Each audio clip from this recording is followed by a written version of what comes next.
The tranquility of night melts away from the golden shores of Arn. Slow and soft the sun rises, casting a new day across the great void of space. Its rays shine in to shake the slumber of the lazy kestrels. But the robins are up. The Dartfords too. But will they be on their way today? Find out on Springwatch.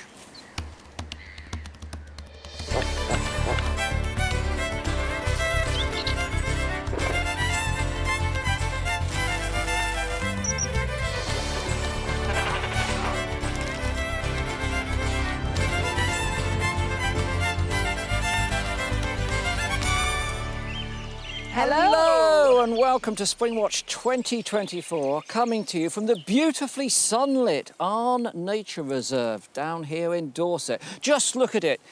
I proclaim the finest nature reserve in the UK this evening. Credit to the RSPB. Looks like the Serengeti. Oh, look at it. Well, yes, minus a few wildebeest, of course. Got a great programme coming up. I want to start strong, though. Take a look at this. Hayden Baines spotted this. It's a vixen suckling, well, we tried to count, maybe 8 of those cubs. Oh, it's just joyous, isn't it? Look at them, tumbling and rolling in that verdant green grass. What a sight. Oh, what a way to good. start. How chuffed would you be to see that in your back garden? I'd be chuffed and chuffed again on eh? top. I really would. Tonight we've got Yellow Williams. He's going to be looking for live badgers. Megan is after red kites. We're going to be announcing the winner of our Wildlife Heroes Over 18 award. And we've got Passalocus eremita. Yeah. It's World Environment Day, so we decided to give you a very special organism. Everyone's going to be looking that up now. Don't look up Passalocus eremita. Save it for later in the programme. It's pretty special. OK, we are on fledge alert. As Chris said, would those robins and Dartford warblers go? Well, we were trying to guess which day they would go. Let's start with the Dartford warblers, because you said today, I said Thursday. Let's take a look. Are they still there? What happened over the last 24 hours? There we go, let's have a look at the nest. Well, they're still there. It's looking good for me at 9:06 in the morning. But then, as the male takes a little fecal sac out, one of them decides to leave. It's certainly looking better for Chris, because he guessed today 2 little fluffy chicks are still in the nest. Maybe they're waiting for tomorrow. The adult comes in, gives them a feed. Will they stay or will they go? The adult flies out, beckoning them to follow, and they do. So all 3 of them have gone into the big wide world. They don't go very far to begin with. And in fact, that's the male with his glorious red eye thinking, thank goodness I haven't got any more hungry chicks to feed. Settles down with a snack in his mouth. But one comes back. We all know what that's like, don't we? That generation of boomerang chicks. It's come back. The male's not giving up then. The male is not giving that snack to the chick, nudges the chick to leave, and eventually gives it a little shove up the butt, and off it goes. So I'm delighted to say that they fledged. I'm not so delighted to say that you won that bet. But let's do the robins first, because you might have won that one. But what did you say for the robins? I said the robins would leave on Thursday. Today is Wednesday. I said Saturday. Let's see. Let's see what's been going on in the last 24 hours in that robin's nest. The nest, as you know, if you've been watching previously, is in one of the RSPB's barns here. Use it for their tractors and tools. Robins are in and out all the time. They don't mind the human activity. They've accustomed themselves to that long ago. And we've been watching both of the adults bringing in a great range of different invertebrate food. Here they go, bring in yet more food. Got 4 youngsters in the nest here. This was yesterday. And they look quite small here, snuggled down in the nest with just their gapes showing. As I say, those adults are backwards and forwards all the time. Here, they look a little larger. You can see they've got that lovely speckled plumage that we see on our young robins. And here we are this morning, 4:21. First one takes itself to the brink and then takes a bold step for robin kind as it launches itself into the somewhat wider world. It's a little later before the second one decides to leave, and it sneaks out the back. Maybe a wise move. It's found itself somewhere secure up in the rafters. Eventually finds somewhere to settle, has a little bit of a tumble, but it ends up in amongst the tools, so it's going to be perfectly safe there. And of course the adults, when they come back in, will hear those chicks calling and they'll find them to feed them. Not long after that one went, the third chick is again on the edge of the nest. Here it goes. And that left just one in the nest. Adults are coming in, feeding them, just as I say, that double contact call will work. And I was thinking, go on, just stay there. All you got to do is hang around for 12 hours, wait till tomorrow morning. But sadly, just after 12, well, sadly and gladly, the last little robin flew out of the nest. So you got that one wrong. I got it very wrong. Well, so within 12 hours. I know. I'm giving it to you. I'm giving you credit here. You got one right. You got one nearly right. I'm not going to give you your pound. Instead, I'm going to give you the long spade from the shed. Spade. Look at that. I love a long spade. Look how long that shaft is. That's got to be, what, 175 centimetres of shaft. What a spade. You are so chuffed with that. Look at your little happy face. Look, listen, it's a bloke thing, right? It You know, really we love a isn't it? spade like this. I could dig something that you might slide into with if you can. Charming. Anyway, so we're very happy. It's been a good week, hasn't it, so far? We've had 2 lots of nests actually fledged. So we've got some new nests, of course we have. We've still got another week and a bit to go. So there is our variety of nests. See if you can spot the new ones. There's a couple in there. I'm going to take you to the linnet nest. This is a brand new nest. And let's have a look. There's one of the chicks. There are actually 4 chicks in there. You can just see the other one breathing, little tufts of feathers sticking up on its head. Let's see if we can have a better view of it though, because we've been filming it over the last 24 hours. And there we are in the gorse with our camera outside. This is actually a really delightful little family. There are 4 chicks, 12 to 13 days old. That's the female with the stripy chest. And the male is the one with that lovely blush on its chest. But as I say, 12 to 13 days old, they could fledge at the weekend. I'm not going to make any bets this time. No. But they could be gone by Monday, so we need to give them a little bit of love tomorrow, I think, the linnets. Started well there, then 2 nest fledging, a new nest for you to keep your eyes on. Remember, you can do that from 7 in the morning until 10 at night, and that's not the only nest that wants attention. Remember the oyster catchers? They could be on the brink at any moment. We'll try and catch up with them a bit later in the show. But for now, that's enough from here at Arn. Let's head north to a spot where Megs has found a few less midges, perhaps. Only a few though, Chris. I mean, we're talking maybe 1 or 2 less. No, I'm just kidding. There's quite a few less, actually, which I'm really appreciating. And we're continuing on our Scottish journey today. We've left behind the shores of Loch Lomond and Seine, and we're in Argety, a fantastic rewilding estate and working farm.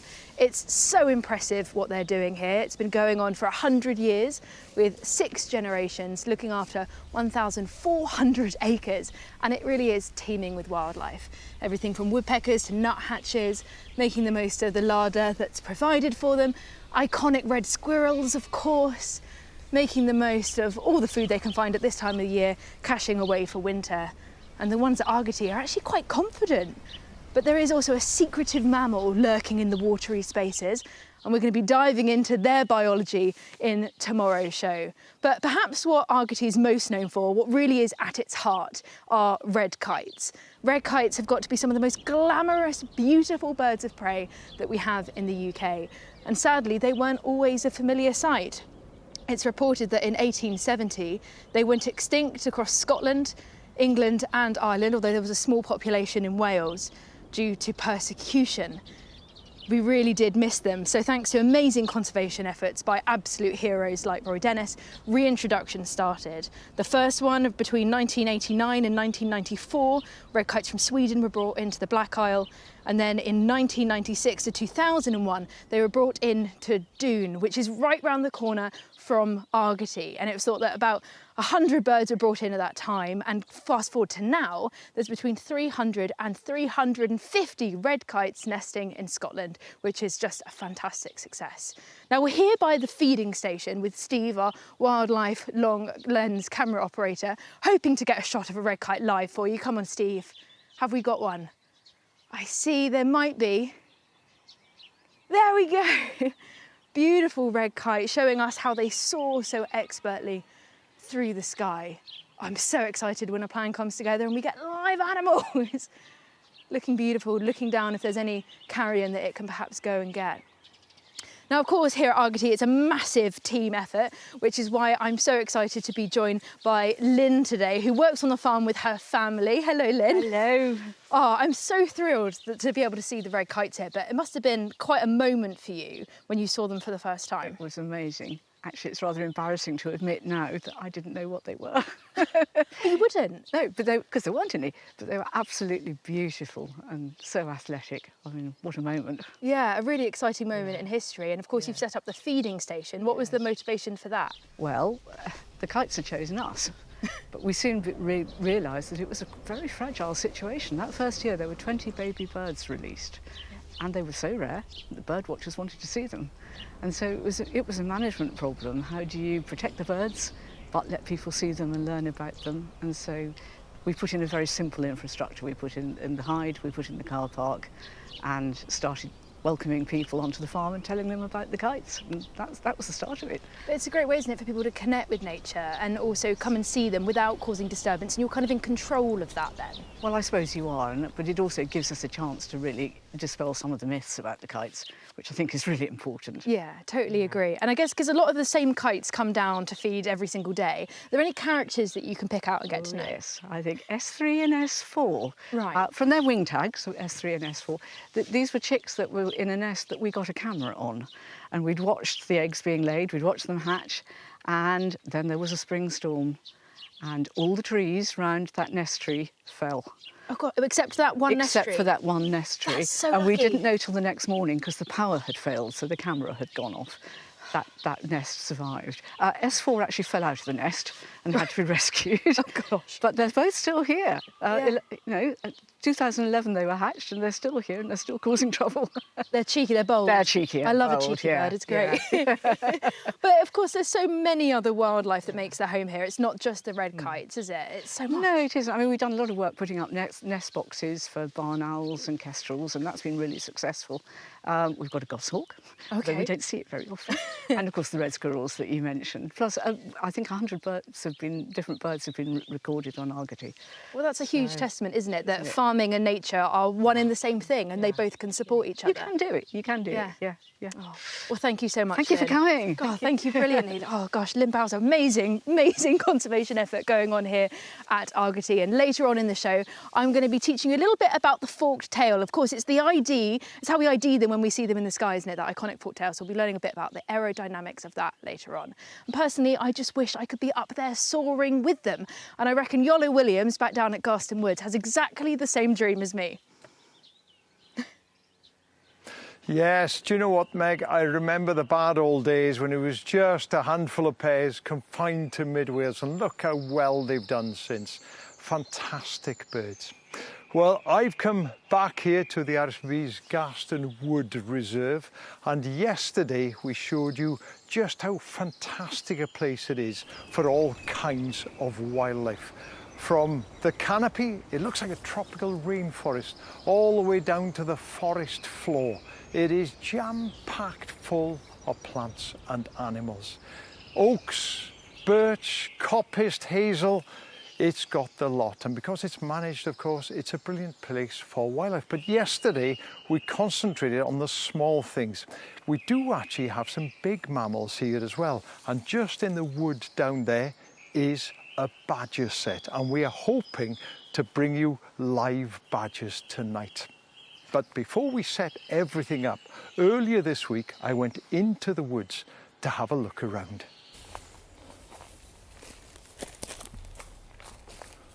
Here's a set here. Got a deep hole going down there. There's some fresh diggings here. There's even fresher stuff just over here.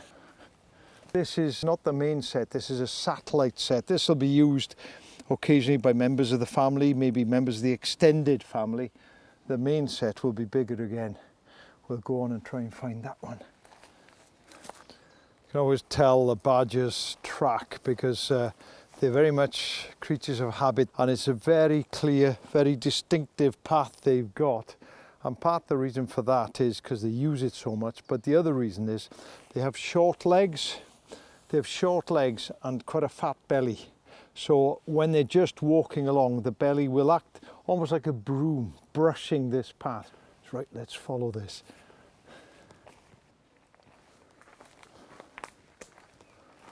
Oh wow, here we are. Holes here, there and everywhere. There's a hole here. There's a hole there. There's another one over there. Wow, look at this place. Look. 2, 3, looks like the surface of the moon. This set has got to cover an area maybe 150 metres by 100 metres. One of the biggest I've ever seen. There's got to be, what, 70 plus holes here? And those are just the entrance holes. You imagine the network of tunnels and chambers underground here. It's huge, it's sprawled out, but as far as I can see, only maybe a dozen of those have been used fairly recently, and there's no way of telling exactly how many badgers are here. And actually the only way to find that out is to put up camera traps and come back and check them later on.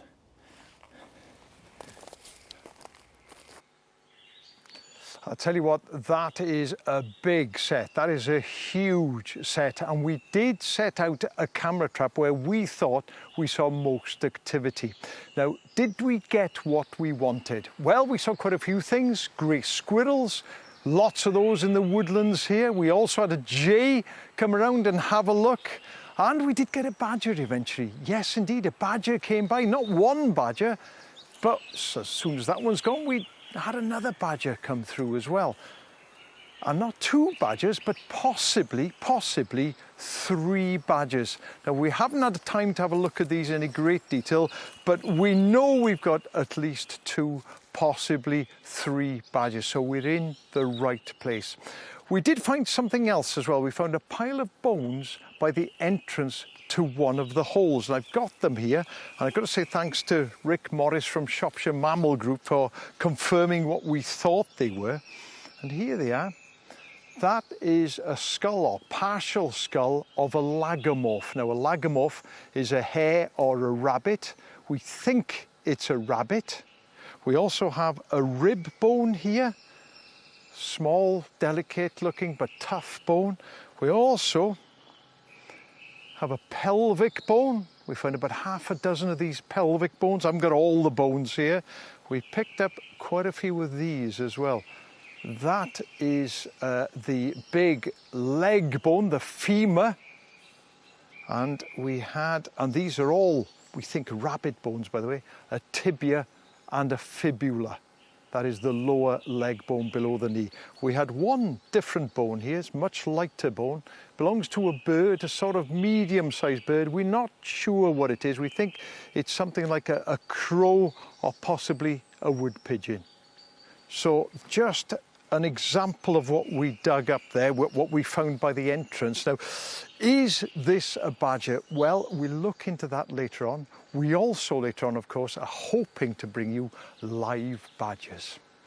Now, when I go home, walk around my garden, what brings me greatest joy is taking a cup of tea to my little pond. It's only 2.5 metres by 1.5 metres, but I spend hours just staring, watching the damselflies, the dragonflies, the marsh marigold.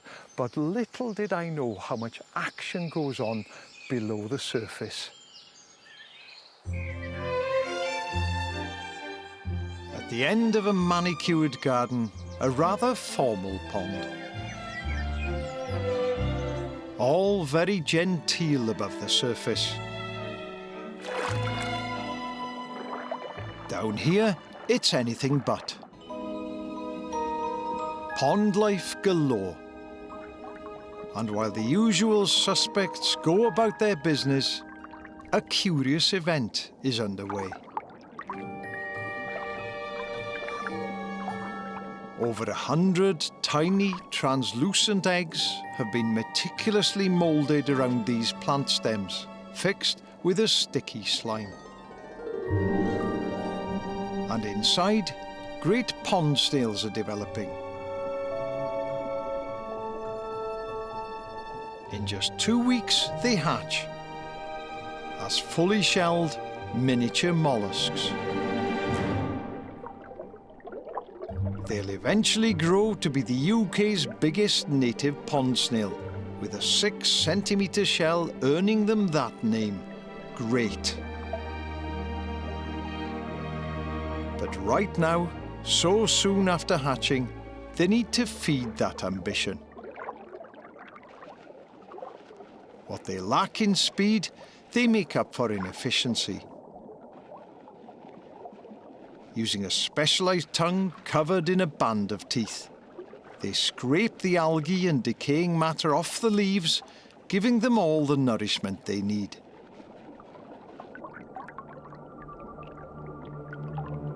But they're not the only youngsters in search of a meal. A great diving beetle larva. A peril of the pond. It'll sink its pincers into anything that strays too close.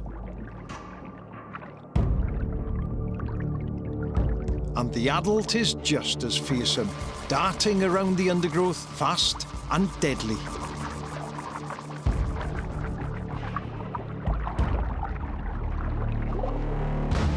The slow, immature snail is surely a sitting target. Or is it? They're not as slow as they look. These young snails need to keep moving to keep out of trouble. Air bubbles inside the shell mean that the snail can control its buoyancy.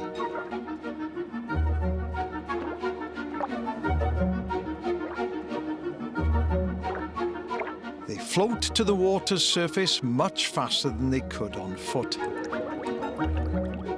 And with larger shells comes more air, giving the older snails an even faster ascent.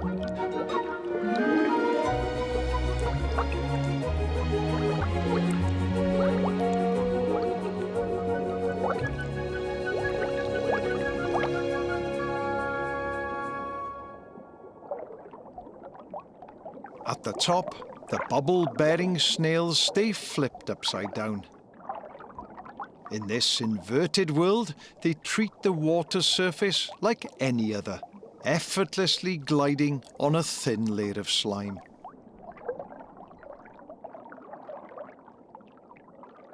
It's also an opportunity to catch their breath. Pond snails can breathe underwater through their skin, but in more stagnant conditions like these, they use a specialised tube that they poke above the surface, drawing air into their lungs.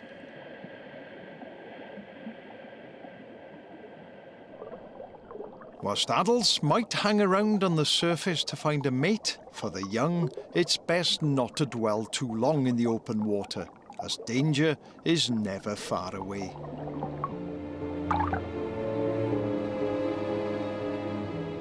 The adult diving beetle is here to breathe too.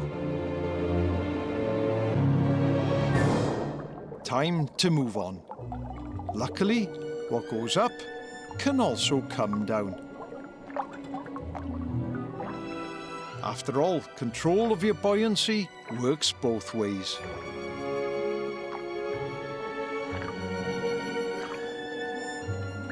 In a few months, they'll have big, tough shells and speed on their side to keep them safe. For now, it's a constant game of hide and seek in a life full of ups and downs. All of that in a garden pond. All of that drama, ecology, the predation, the prey. All stuff that we never really get to see Yep. properly, unless Yep. you watch Springwatch. Well, from the drama of a pond that is very unknown to the drama in a pine tree. And this amazing behaviour was filmed in a heath just down the road from here that's managed by Forestry England, and it all happens in the trunk of a pine. So this is the trunk, lots of little holes there, and they've been made by conifer beetle larvae that have since left. And look closely, you can see that the holes are surrounded by small mounds of dried up sap, and this is what makes them. It's a tiny wasp. It's called a resin wasp, otherwise known as a pine aphid wasp. And what they do is they collect resin from other pine trees and they stick it around the entrance of the holes. Now, that is very sticky and difficult to manipulate. So you see what it's doing? It's got little tiny hairs on its mandibles and it pulses it to keep the resin moving, and that stops it setting. And look at this, it's inside. It takes little bits at a time. If it takes too much, then it all gets stuck together. Once it's stuck it around that hole, it then plugs the hole up. So as you can see again, little tiny bits of resin, and then you can really see what it does now with those mandibles. It stirs the resin around to keep it soft and malleable so it can really plug that hole, and it's plugging the hole to protect the contents inside. What an extraordinary thing. Isn't it just? We all know how stirring? sticky resin is. We've seen insects trapped in resin, amber, Jurassic Park. You know, it's really dangerous stuff, and yet this little wasp is able to manipulate it to make this ring of resin outside of its hole. And it's there to protect that hole, as you say, from predators. It's got antimicrobial properties too, and they come into their own once you go inside. And this fantastic model allows us to do that. This is what's inside. So essentially here, you've got the chamber that's been left by the beetle. The wasp goes in, takes some of the resin down, makes a plug at the back. It then lays an egg into this chamber and provisions it with lots of pine aphids. So it flies out, kills pine aphids and packs them into this chamber here. It then makes another plug here out of yet more resin, and then lays a second egg here, and again flies out and fills that up with the dead bodies of pine aphids. 2 or 3 weeks later, the egg hatches and begins to feed on that larder of food that the adult, long left, has left inside for it, and it grows here into a pupae. A little later, this one will hatch too and begin to feed. After a couple of weeks, this one pupates, and then it hatches 2 or 3 weeks later. Now, because it's been laid first, it hatches first. But what would happen if it busted out through here? It would trash this one. That wouldn't work. So it waits patiently in there until it senses that the larvae that's pupated into an adult has emerged here. And most often, these are the males, and they will emerge first, fly off and get ready for the females at the back here to emerge so that they're ready to mate. Of course, that all works because long ago, the wasp has plugged the entrance to that resin chamber using more resin. Surely, nothing can go wrong. Everything's safe in here. They are secure. Well, that's where the drama continues, because most predators can't get in there, but there is one that can penetrate it, and it's another wasp, and it's an ichneumon wasp who is also looking for somewhere to lay its eggs, and it does that using its long ovipositor. And first of all, though, it uses its antennae to smell out a stocked resin wasp nest. And it drills through the resin. You can see it doing it there with its ovipositor. And then it lays an egg inside. And then it pulls the ovipositor out, wipes it off. The deed is done, and off it goes. Amazing. Absolutely amazing. I've got a model here of that ichneumon wasp. It's a parasitoid, so it's laying its egg onto the outside of the larvae here. That ovipositor can measure up to 1.3 centimetres in length. It inserts it through the hole there, as we've seen. It goes in. Now look, things could go wrong here. It's got to lay that egg directly onto the larvae. It can't see it. How does it find it? Well, we think that the tip of the ovipositor is equipped with sensory organs that allow it to directly lay the egg. Would you hold the Hold on, where are my eggs? Here's my egg here. Gosh, I've almost lost my parasitoid abilities. Those chemical sensors on the end of the ovipositor allow it to lay the egg directly here. Now, we don't know what goes on inside these chambers. That's yet to be investigated. Mike Edwards, Lucy Agus have got theories about that. They've been helping us with the information here. It could hatch out, dive inside and feed from the inside, or it could feed from the outside. But whatever, what it does is mature more quickly than this one. It will eat that, and then it will break out, and the whole cycle will start again. Absolutely amazing. Passer locus ermita versus Palmeria notata. Two little wasps going about this business out here on World Environment Day. God, I mean, you can keep your elephants and your blue whales. This is sensational. I mean, it is, we've always said, don't we, it's so amazing when you look into the behaviour of the little stuff. It's so often so much more interesting than so the bigger stuff. It's so good. I'll tell you what, we're going to be dreaming of this tonight, Megan. You can keep your dreams of the kites and flying. We're going to be dreaming of all these wasps. Oh, Michaela, it's uber nerdy and I love it. I'm absolutely here for it. Now you can see the red kite hide behind me where lots of people can come and see the red kites for themselves. And lots of people do. Sometimes as you're driving down the motorway, you see red kites. And that's because they're often attracted to roadkill, because when we think of the diet of a red kite, we often consider them to be scavengers. We think that they are, oh, I think do we have a live red kite right now? I'm not sure we do. Okay, so oh no. I thought we had them, that's okay.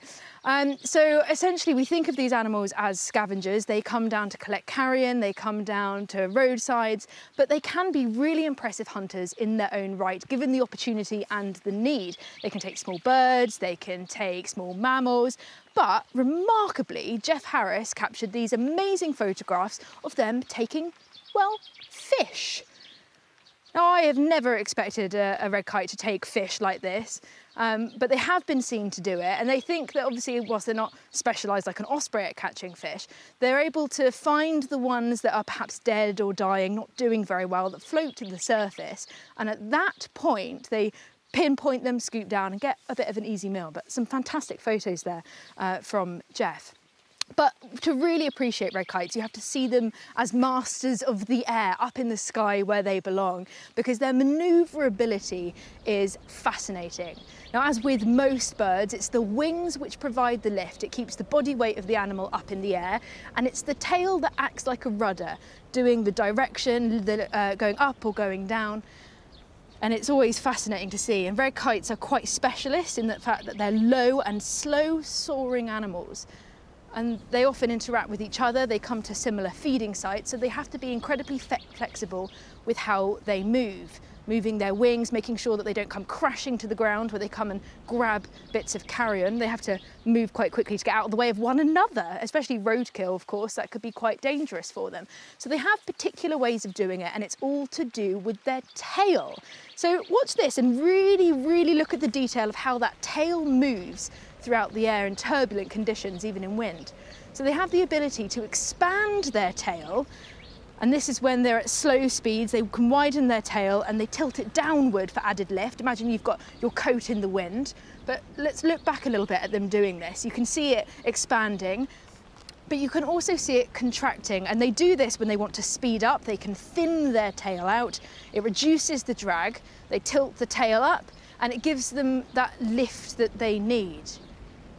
I find this just remarkable. The science, the ability to understand how these animals move is just brilliant. But in order to understand it and appreciate it fully, we have to compare it to the tail of another. So here I've got my tail of the red kite compared to the buzzard. And the line here illustrates the main triangle, the maximal span width, these triangles, and this helps the wings with the lift. And anything below this red line helps the animal with drag, slowing down or speeding up in direction. Now the buzzard has a greater surface area, as you can see, than the red kite, which just has these two forks. This means that it has more flexibility, more control, as these forks can slice through the air, giving them a greater breadth of manoeuvrability when they really need it. And you can really see it when they're soaring. The red kites have the ability to stop flapping their wings when they're soaring and just use their tail. You can see it there. It's remarkable. So when you're looking at a red kite again in the sky, you'll be thinking about how they're using that tail, making those really precise decisions. Now, they are absolute heroes for me, and yesterday we crowned our unsung hero for under-18s. And now it's my absolute privilege to say that we're going to be doing the same for the over-18s tonight. I'm at the WWT's London Wetland Centre in Barnes with my team of judges. The Sultan of Scrutiny, Jim Moyer, and the eagle-eyed Dr. Amir Khan.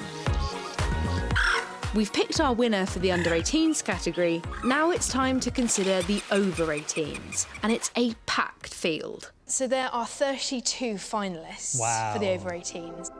We're judging just by their written nominations alone, but we've asked our finalists to send in videos so that we can see them in action. Come on then. Well, let's take a look.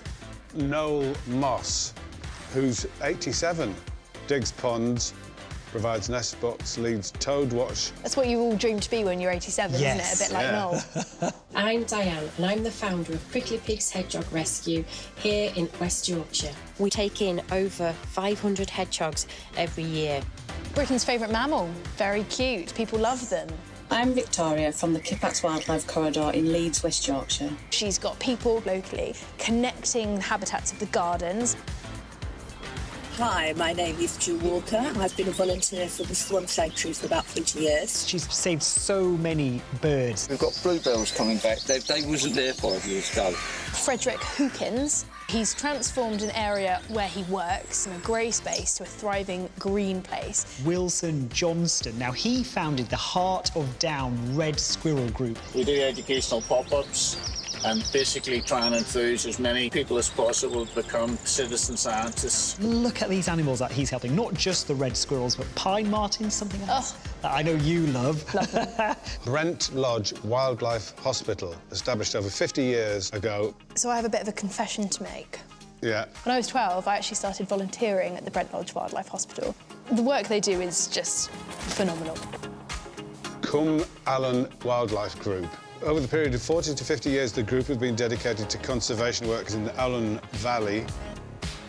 Peter Merchant, 85 years old and has a licence to handle birds of prey and has released over 1,300.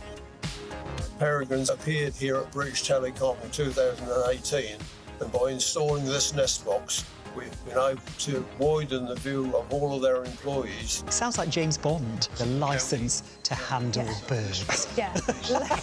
But James Bond of wildlife.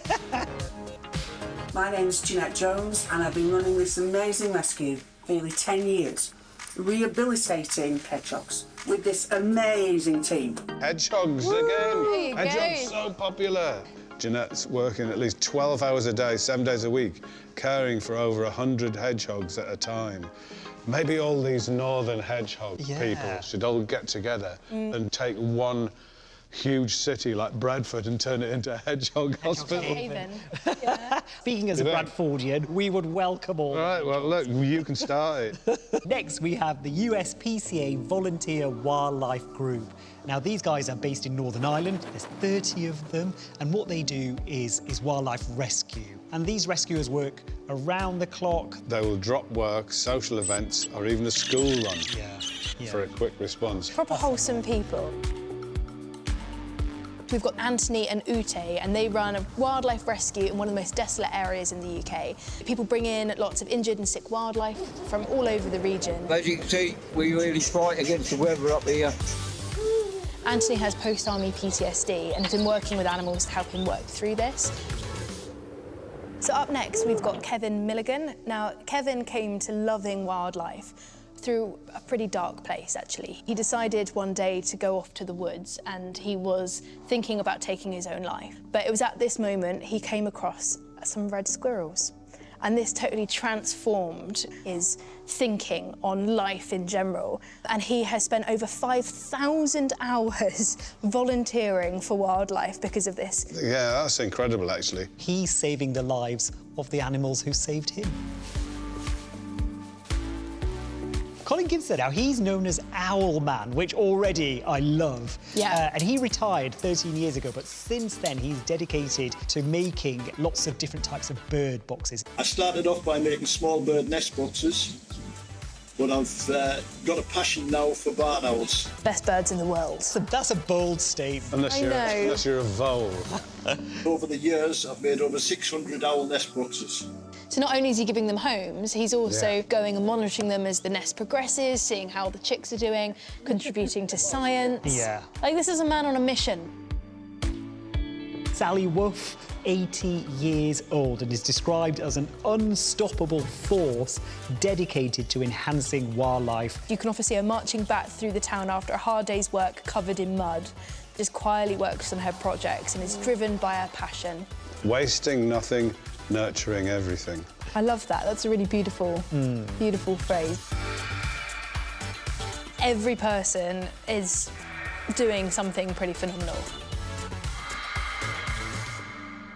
So how are we going to pick a winner amongst those? It's going to be an impossible task, isn't it? So should we just make them all winners?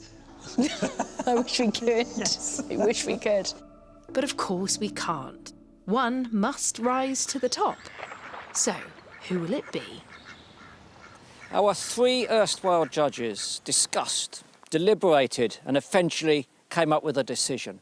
Here's the over 18 winner of our Wildlife Hero Awards for 2024.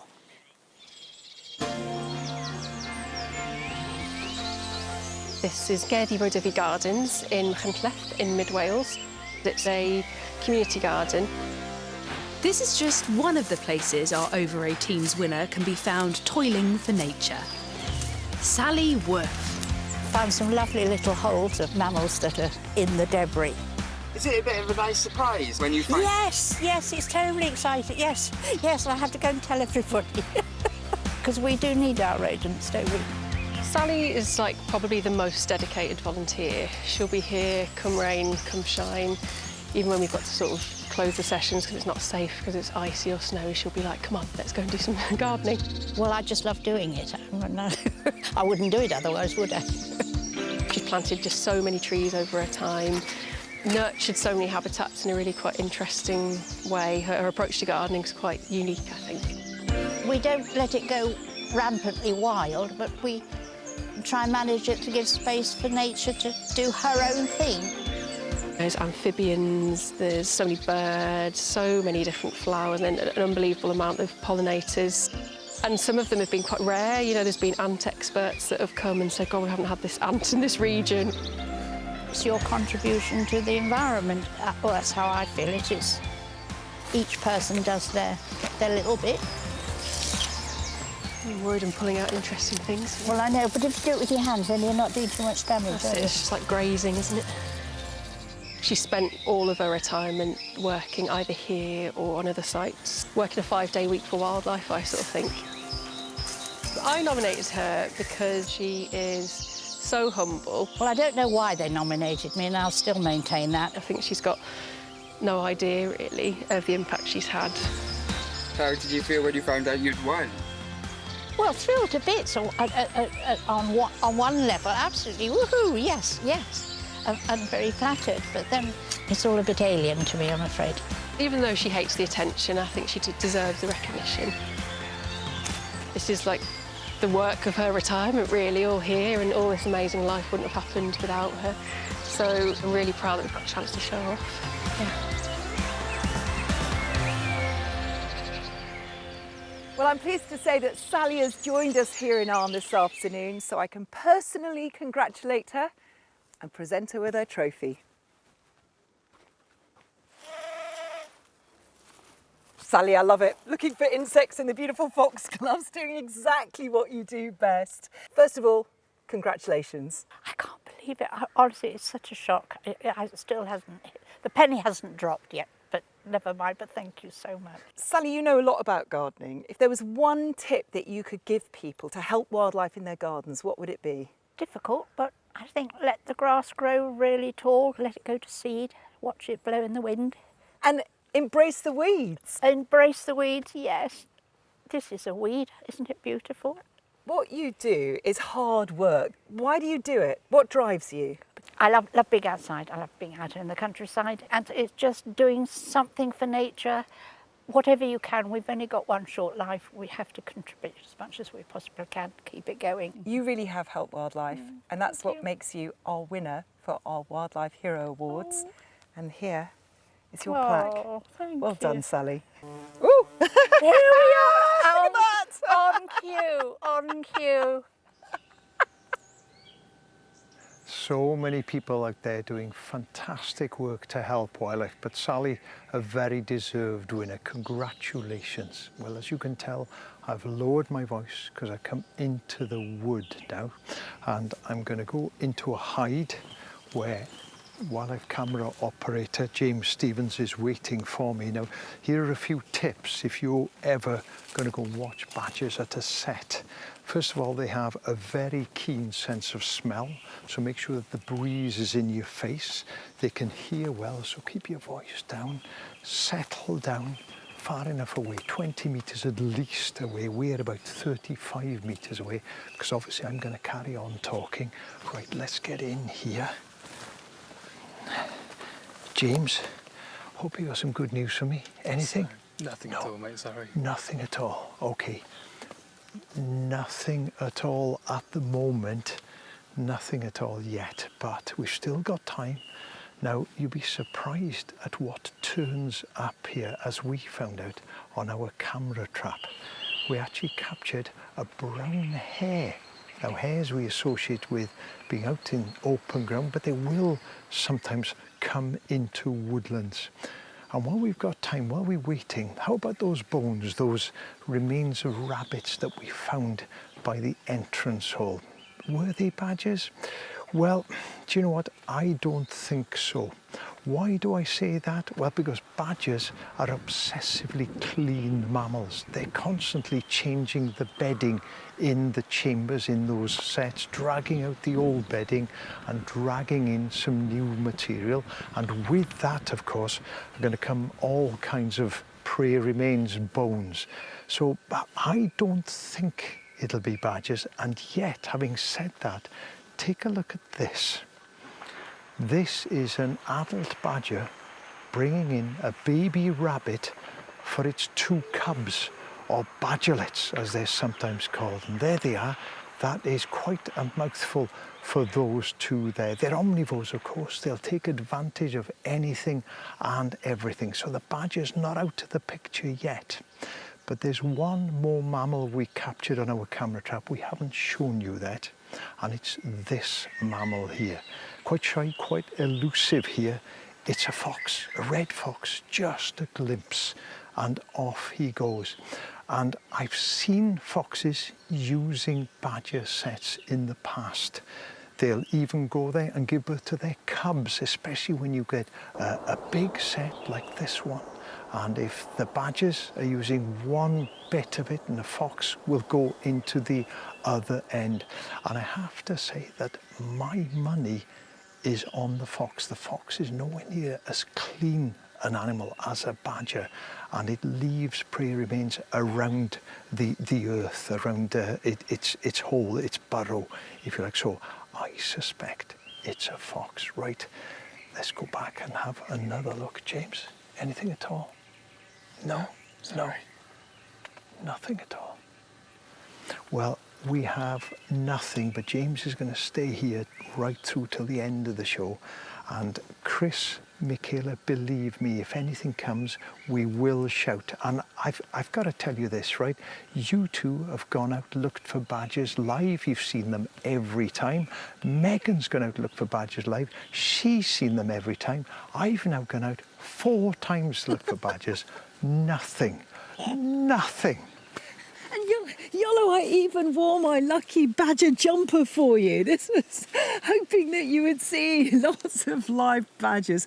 Never mind. He hasn't got the badger touch, that's He for can't sure. leave there until he's seen live badgers. He'll be there tomorrow. OK, let's take a look at our live nests now. Got some of them here. Oyster catcher, still incubating there, look. Barn owl at the top. They've got young. Let's go to our kestrels, though. There, things look quite calm in the kestrel's nest at the moment. Look at that individual. You can see very clearly side on there the way that those juvenile feathers are coming through. When they initially fledge, they look a lot more like the female than the male. And that is relatively a picture of serenity in the nest, because we've been watching them throughout the course of the day and their behaviour is very different. So there they are on the left, 28th of May, just a few days ago, covered in that grey down coat. Packed into that box now, 5 surviving chicks. Every time the adult comes in, it's a tug of war over the prey, desperate to eat as much as they possibly can. Eventually one of them gets it, finds a corner, mantles it with their wings, keeping all of the others away, shielding them from that prey so that it can eat it itself. Quite interesting that the adults are bringing in less prey now than they were a few days ago. The growth rate of these birds has slowed down. And of course, overnight, they forgive all of their boisterous behaviour during the course of the day, and they'll snuggle up to keep warm in the back of that nest. And look at that, absolutely delightful. Unless your brother or sister is practising flying for the weeks ahead, which could be quite irritating. It's absolute mayhem in there, isn't it? I mean, when they all start flapping, they're just going to be bursting out, but yeah. Really lovely to see them. Do you know, I said at the beginning of the show that there was 2 new nests to show you. And before I show you the second one, I'm just going to remind you of one that Chris showed you on Monday when he was in the truck, and that's our reed warbler. Here it is live. Look at that. It's a gorgeous little nest that the female weaves together with reed stems. Looking beautiful in there. 5 chicks, 6 to 7 days old, and it's over the reed bed because although most of this is heath, there is a freshwater reed bed as well down in the south of the reserve. So that's our reed warbler. The new nest we've got is our reed bunting. And here it is. And as I say, it's very near the other one, well, 35 metres away, but also in the reed bed. Very low down, typically it nests in the roots. The adults are kind of known as LBJs, little brown jobbies. And there you've got the nest, and in there we've got 4 chicks, 4 to 5 days old. And as I say, they're known as LBJs. And you can see the male that's just hopped out has the blacker head. Both of them are feeding. The female makes the nest. Both of them feed. It's usually the female that does the brooding. But I'd say both of them are flying around, collecting insects. That's what they're feeding the chicks. At this time of the year, it's mainly insects, spiders and caterpillars. And then the male comes in, and off he goes, does a bit of cleaning. I'd say both of them are bringing food. Both of them are doing a good job. Those chicks are being fed a lot. And then the male typically wouldn't brood, but this one is a modern male, Chris. He's a modern male. And after he's done a bit of feeding, there he goes. Down he goes onto the nest. Absolutely lovely. Lots of caterpillars and spiders coming in. Exactly. Which they switch to feeding on at this time of year, because in the wintertime they're granivorous birds, they're feeding on seeds, but they switch around pretty much all of their diet to insects at this time of year. I'll tell you what, let's catch up with one of our very best nests now. Let's see if we can find the princess of Purbeck. Let's have a look. Let's go into the nest. Oh, there's our young peregrine there. Look at that. Sleeping, unfortunately not getting a cracking view of that. I'm a bit disappointed by the position of that young peregrine. Kestrels performed adequately. We've been watching these peregrines though, and I mean, oh my goodness, look at that, statuesque on the top of Corfe Castle, the princess in profile. Come on. And they've been bringing plenty of prey. Of course, they've only got that one youngster, so there's no shortage of food. Here we go, male and female at the nest together. Female there on the left, a much larger bird. She takes responsibility for feeding the youngster. Male's delivering food, but she takes over after the ghastly goings-on in the early process of this breeding attempt. I'm not surprised that she's taken control. But this youngster's growing strong. Look at that. What a bird, what a nest. superb. It's really grown, hasn't it? Mm. It's brilliant to see. I mean, it was a bit dramatic at the beginning with that nest, but now it's doing really well. So we'll definitely keep our eyes on that chick. But I think after all that screeching of the female, I think we need a little bit of a quiet, a little bit of a breather, a little bit of, well, some nice sights and sounds of, what about a woodland?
I like a nuthatch. I mean, they're quite serene there, but I mean, they can be quite bolshy little birds on the bird feeder. With a little stripe, yeah, I like that too, I like that too. Do you know... There we are, mindfulness there. Oh yeah, mindfulness, yeah. Bit of tranquility. The other day I had the privilege of doing the sleeping forecast for Radio 4. You can find it on BBC Sounds. A really beautiful piece of prose by W.H. Hudson. Check that out, BBC Sounds. Yeah, a lot of people enjoy that, don't they? Definitely. Do you know there is something that none of us have seen since we've been here? It's a stoat. Have you seen or heard of any stoats? No. So we thought we'd show you a picture of a stoat that somebody sent in, which is absolutely brilliant. This is Tony Rawson. Not only is it a brilliant action shot, it's got something in its mouth. You might think it's prey, but if you look closer, it's a kit. So clearly this stoat is taking that kit from one den to another, and that's what they do. So scampering across. It would be nice to see one though, wouldn't it? Laura Corkendale sent us this. This is a female crab spider, the large, pale animal there. But look, clamped underneath her opisthoma is the much smaller male in the process of mating. This is Misumena, and you can find these in your garden on daisies and dandelions. So a stoater spider, how about a moth? This is a beautiful picture that's been sent in by Bob E. That's an emperor moth. You can find them here at Arn. I love it. Really gorgeous with its wings out there, isn't it? Stunning, Lovely. absolutely stunning. Big feathery antennae there, you see, for attracting the pheromones that are cast by the females so they can find them. Sadly, that's all we've got time for today. We'll be back tomorrow at 8 o'clock. I'm meeting a legend of conservation, celebrating the life of the one and only Roy Dennis. And I'll be investigating the damning behaviour of the beavers that make their home at Argety. And I'm going to be looking for the most southerly breeding puffins on the UK mainland.